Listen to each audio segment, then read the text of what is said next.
All right, welcome back, everyone.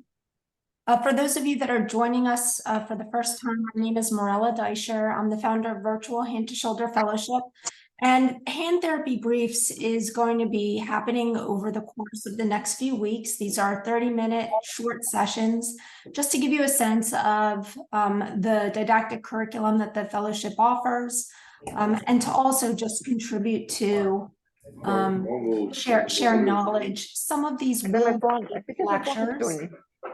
I'm going to go ahead and just mute everyone. Some of these will be short lectures. Others will be case discussions. Last week, we discussed a clinical challenge.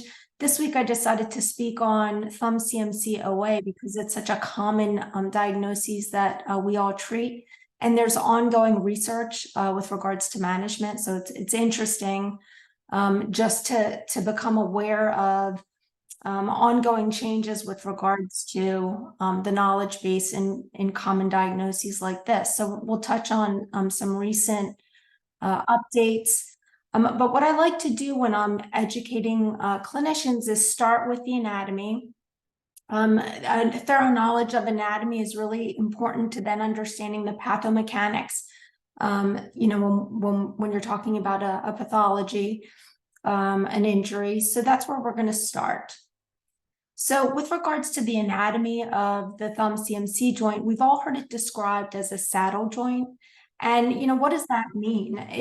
What we're talking about is the fact that at the CMC joint, there's mixed arthrokinematics. When we look at the thumb CMC joint in a palmar plane, so for palmar abduction and adduction, you can see that we've got a convexity of the base of the metacarpal moving on the concavity of the trapezium.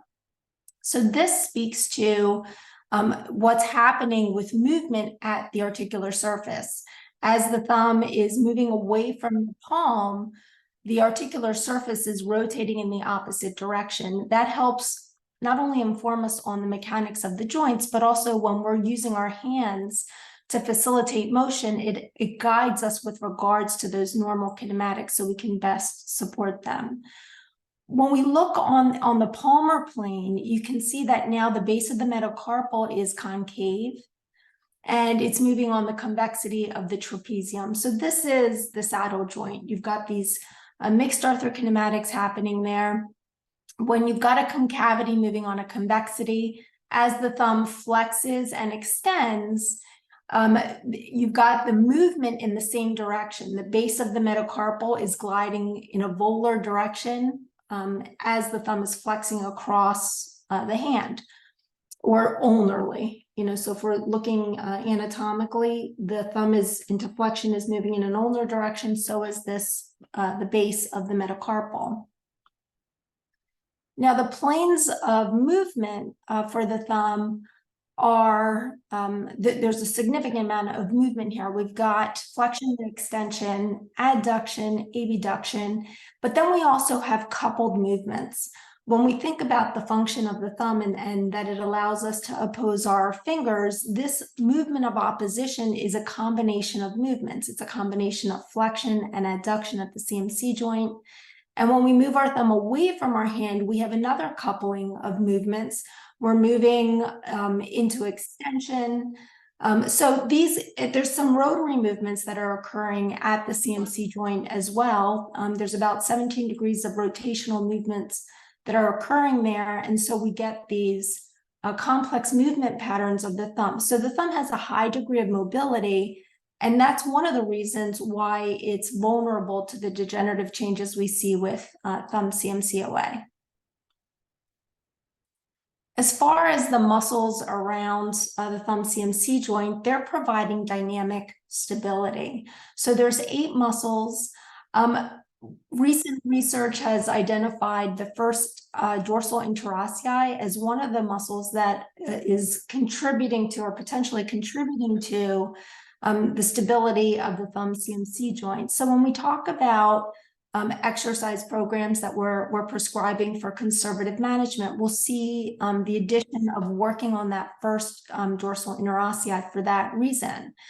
We'll talk about the pathomechanics of thumb CMC joint, but when we're losing joint stability, which is one of the features of thumb CMC OA, these muscles become really important. Joints, they gain stability by different means. Sometimes there's bony stability, varying degrees of bony stability. We also have ligaments that provide static constraints, and then the muscles provide dynamic constraints. So when we have patients with less stability, a lot of what we focus on is working on the muscles around the joint, strengthening those joints as a means of dynamic stability. So we'll come back to these muscles. The strongest of these muscles allow for key pinch. So that the thumb adductor muscle is going to be one of the stronger muscles of those thenar muscles. Now, another consideration related to the mechanics at the CMC joint are the loads that the CMC joint are subjected to. So when we think in terms of joint forces, for example, if we're having someone, pinch the pinch gauge, whatever force is being exerted at the tip of the thumb is going to mechanically be significantly more at the CMC joint. This is part of one of the considerations with regards to the development and the vulnerability to degenerative changes at the thumb CMC joint.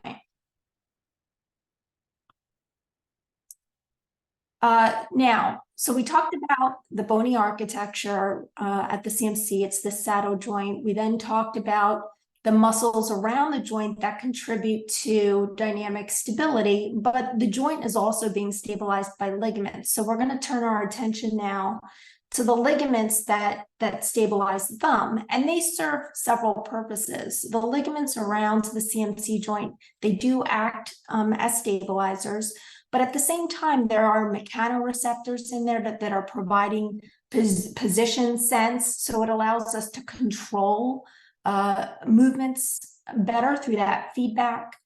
The ligaments also help dissipate forces that are subjected to that joint. So they serve multiple functions, not just as stabilizers.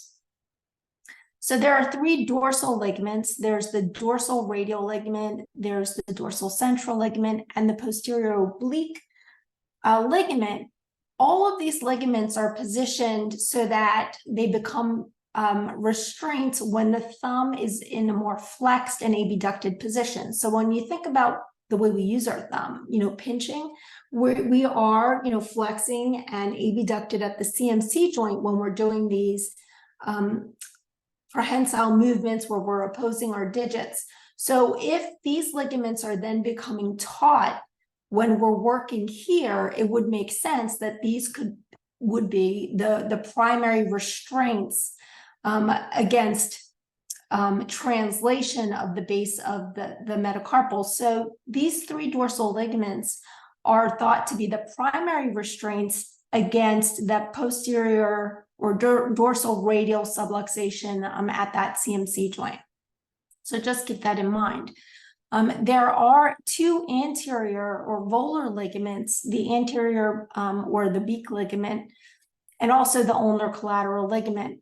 When we're looking at the beak ligament, this was the one that traditionally was associated with CMC OA as being maybe the ligament that was insufficient that resulted in the dorsal radial subluxation.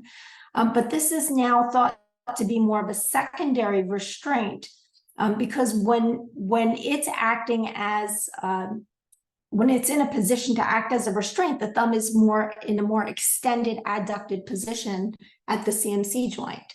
But we know, functionally we're loading our fingers more in this flexed and abducted position. So the pathomechanics refer to what happens with thumb CMC OA, what's happening at the joint level that creates dysfunction here. And so there are different theories associated with thumb CMC OA. One of them is ligamentous laxity. We do see that, and we see changes as thumb CMC becomes more progressive. There's also a muscle forces theory that just really relates to the heavy loads that joint is subjected to, contact forces, and then also, we talked about a little bit the fact that there's there's proprioceptive feedback, the mechanoreceptors, that the pathomechanics is also related to this lack of neuromuscular control. So when we start talking about treatments, you'll see some of those play out in the interventions. Now, as far as the evaluative process, usually we're starting out having a conversation with our patients, and one of the earliest things we're talking about is pain, because that's usually why patients are coming to see us for thumb CMC-OA, is that they've got pain. So we want to get a sense of the level of irritability that's going to drive our physical exam. If patients have a very high level of pain, our physical exam and also our treatment plan is going to look different than the patient that's presenting at a low level irritability. So levels of irritability really refer to how much pain do they have when they're using their hand? Do they have pain at rest? Is this something that is creating a lot of disability in hand use, the severity of their pain? Is there pain that wakes them up at night? So there are these characteristics that as you're discussing the patient's symptoms, you should be able to get a sense of their level of irritability. And then based on that, you'll progress through the physical exam. Now, with regards to range of motion, getting a goniometer measures at the CMC joint is traditionally one of the things that we've done. We'll talk about a little bit more recent research with regards to obtaining reliable measures for thumb CMC motion. The Kapanji index is designed specifically for thumb CMC-OA, and it's an assessment of mobility that grades on a 1 to 10 or 0 to 10 scale, and you can see from the image that it's related to the extent of reach that the thumb has, and so you would grade it based on this 10-point scale. And then grip and pinch measures are other assessments that you can use.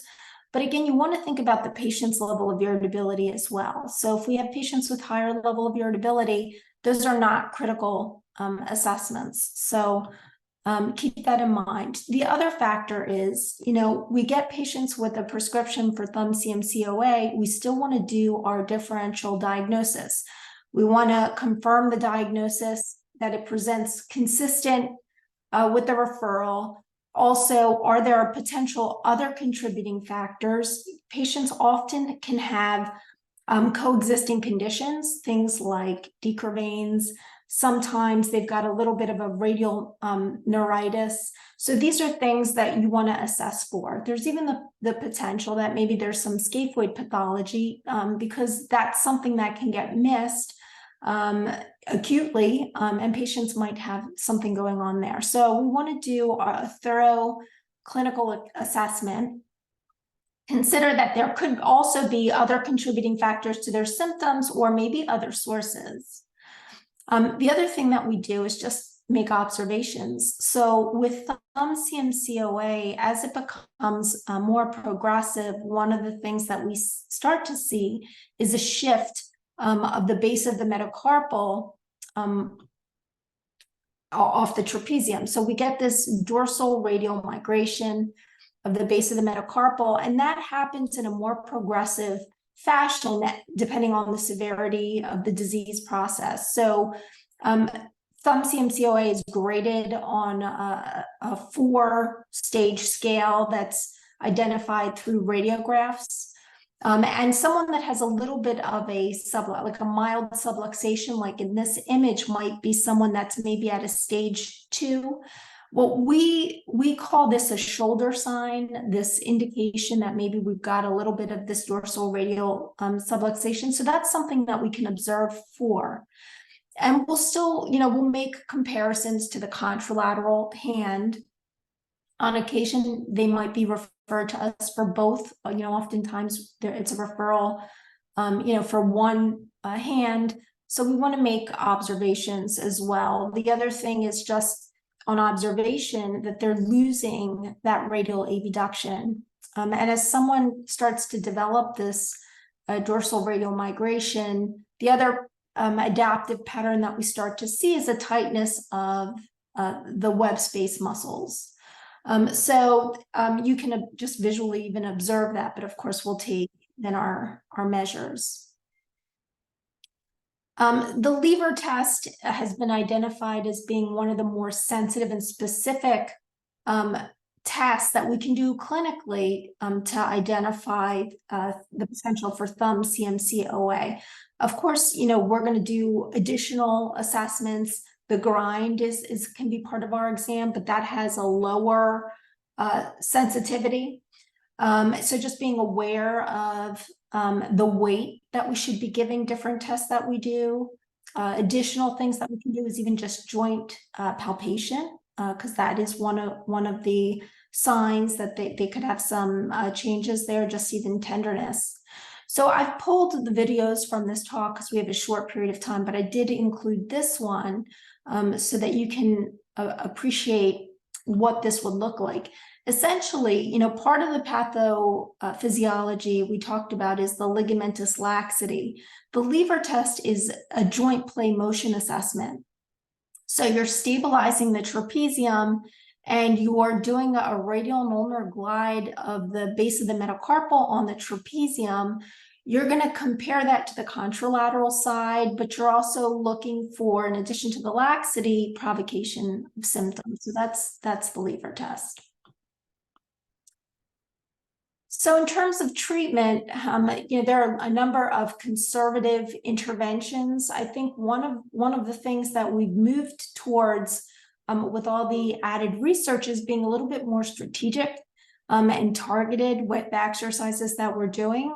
So there's so much value in staying current with the evidence. Read the journals, see what's being studied, of course, with consideration to the strength of the study. There's so much additional work that's been done with thumb CMC OA. So just keep that in mind. If you're working from protocol books or textbooks, really stay tuned into when those publications were put out, because we're on a much shorter timeline with regards to evidence becoming dated. So try to stick to research that's within the last 5 years, ideally. So conservative interventions, there are a lot of different things that we incorporate in care with everything that we do. Our goals for the patient with thumb CMC OA is to help preserve the joint, to reduce their pain, improve function, and then also to minimize the dependence on orthotics. And so we use a staged approach. When we're doing our physical exam, we're identifying areas of impairments. If we've got findings of, for example, we're losing that web space, there's tightness, we're going to want to address those tight tissues. If we've got joint subluxation, we can do joint mobilizations to relocate the joint, and other strategies to support joint stability. We can also use joint mobilizations as a means of pain management. We can teach patients how to use joint mobilizations for their own pain management. Neuromuscular reeducation because of the mechanoreceptors in those ligaments. And then the tried and true interventions have been adaptive techniques, adaptive devices, ergonomics, the use of orthotics, and so those are still components of care. So with the manual components, really what we're talking about are grade 1 mobilizations for pain management purposes. We've got joints that are hypermobile, so we're not, we're mobilizing for pain relief, and this usually involves techniques like joint distraction. Doing the ulnar glide helps relocate the joint that's got the dorsal radial subluxation. Rolling into reposition because of some adaptive tissue changes, they lose that movement. So again, just trying to restore lost mobility and support the areas of hypermobility, and we'll talk about what that would look like. So with the manual releases, again, we're doing these with our patients, but we want to educate our patients because these are chronic conditions. We want them to be able to self-manage. So some of one of the strategies that you've seen is this chip clip. What's nice about this is, that patients can utilize this as a low load prolonged stretch, essentially. They can use the heel of their hand, to get it onto the web space and avoid, pinching. But this, then avoids the self-mobilization technique and stressing the contralateral hand. So that's a great strategy. Working on the flexibility for thumb motion. So just bringing them through all of the planes of movement. With regards to the dynamic stability, this is going to be the area of focus, because if the pathomechanics are that we've got this we've got a hypermobile joint, we're losing stability there, and as we load the joint, it's kind of progressively, because of the loss of the stability of those ligaments, pushing the base of the metacarpal in that dorsal radial direction. We want to use muscles to try to restore some degree of stability there. So we're going to spend a little bit of time talking about the dynamic stability. The starting point, though, is always releasing any tight tissues, because if we've got tight tissues and then we're asking them to move or to work on, it's not going to be efficient, and you're not going to optimize on these exercises. So we want to release tight tissues. The stable C position, that essentially is the closed pack position for the thumb CMC joint. So it's going to be the position of greatest stability, and also the ligaments are taut. So the stable C position is the initial exercise, and then you can add resistive components to the exercises as you progress towards doing more neuromuscular training. But in terms of the way we grade these exercises, we go back to the patient's level of irritability. We want to start out, with pain-free movements. We want to work within their thresholds. Initially, we're going to introduce movements without resistance, and then just progress to isometrics, and then isotonics, and again, progressive isotonics. So just, again, keep in mind the patient's response to treatment. We don't want to exacerbate their symptoms, but we still want to be able to work on strengthening these dynamic stabilizers. So you'll make the needed adjustments so that the patient can move in this direction without exacerbating symptoms. So you might be altering the frequency with which they do these exercises. The reps can be altered to downgrade or upgrade. Now, I mentioned earlier targeted exercises. So when we're thinking in terms of dynamic stability and also the neuromuscular training, the targeted approach is really thinking about all of those muscles that act around that CMC joint, and understanding how they contribute to joint stability. So when we think in terms of the stability and also the mobility of the joint, the first dorsal interossei, just as an example, I mentioned earlier that that's thought to contribute to joint stability. So strengthening that first dorsal interossei, like you see in this image, is going to help contribute to improved thumb CMC stabilization. At the same time, we have patterns that we'll see with patients with thumb CMCOA. They will develop hyperextension of the MP joint potentially. If we're seeing these patterns of hyperextension of the MP joint, we want to take that into consideration as well. One of the things that we can do then is strengthen the extensor pollicis brevis to try to inhibit the extensor pollicis longus. So extensor pollicis brevis strengthening exercises, again, for those patients maybe that are, we're seeing a lot of that hyperextension force, both to the MP and the IP joint.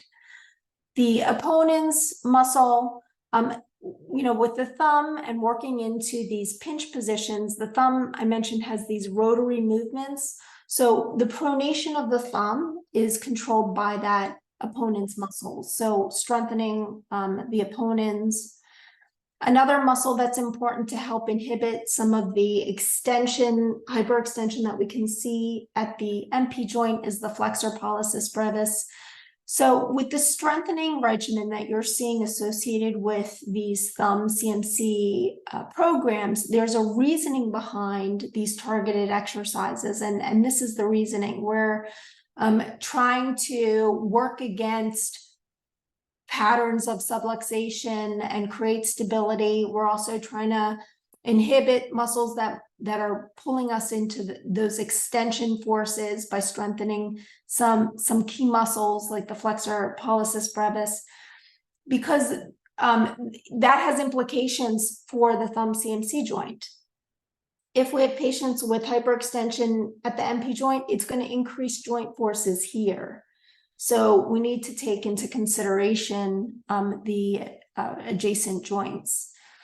And you might be familiar with, the orthotic design in patients with that hyperextension at that MP joint. We also include the MP to block that hyperextension. So the orthotics are there to help stabilize the joint. We don't want to create reliance on orthoses. Ideally, if we can work patients towards strengthening dynamic stabilizers to minimize their reliance on rigid support, for example, that would be the ideal. But we've got different types and designs of orthotics depending on the way the patient is presenting. If you have a patient at a high level irritability, you might want to shunt them down and put them in a thumb spica at night and a rigid orthosis during the day as well, versus someone that maybe has lower level irritability. Using a neoprene orthosis might be adequate. Even taping could be enough. What we're doing with these orthoses is creating stability at that thumb CMC joint against that dorsal radial migration of the base of the metacarpal. So that's how these work. They're stabilizing the CMC joint, and because of that stability, patients can then load more effectively with pinch and with hand use.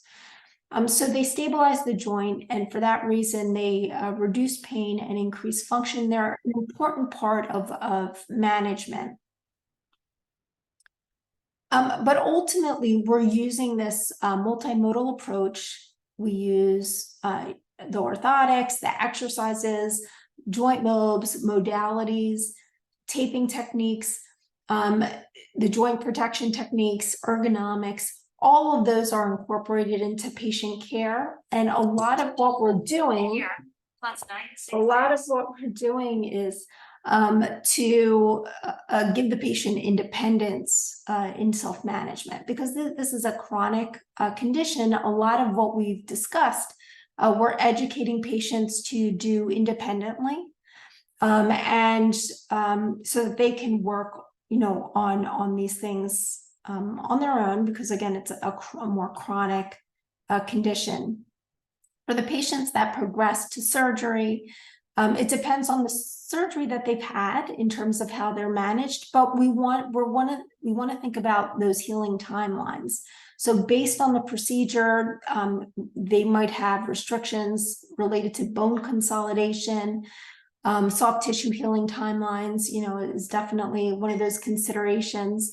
And so we'll bring them through phases of rehab specific to the procedure that they had. Usually it involves a period of immobilization, introducing range of motion once tissues are adequately healed, weaning them from an orthosis, and then progressing to strengthening. So this, again, is going to be guided by the procedure that they've had.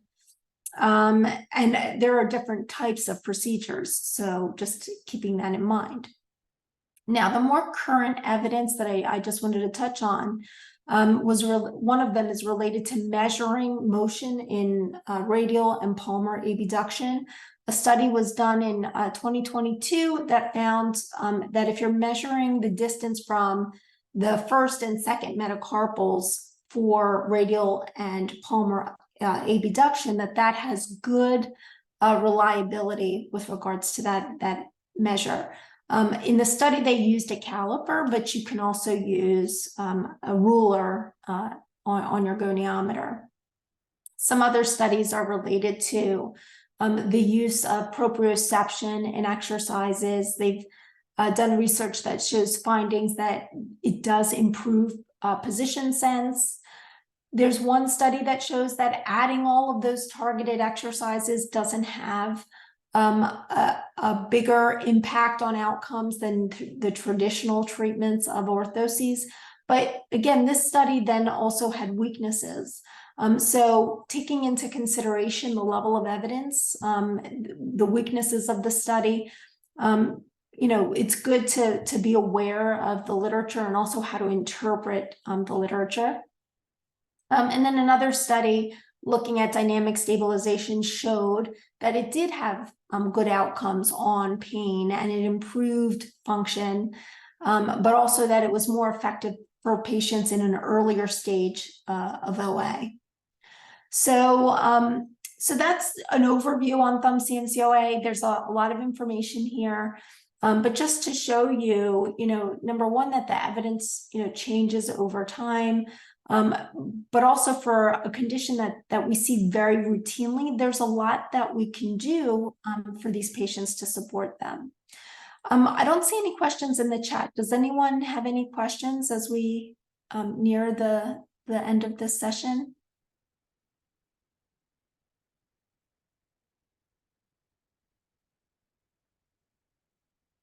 So this is a small portion of a lecture that I do for the fellows.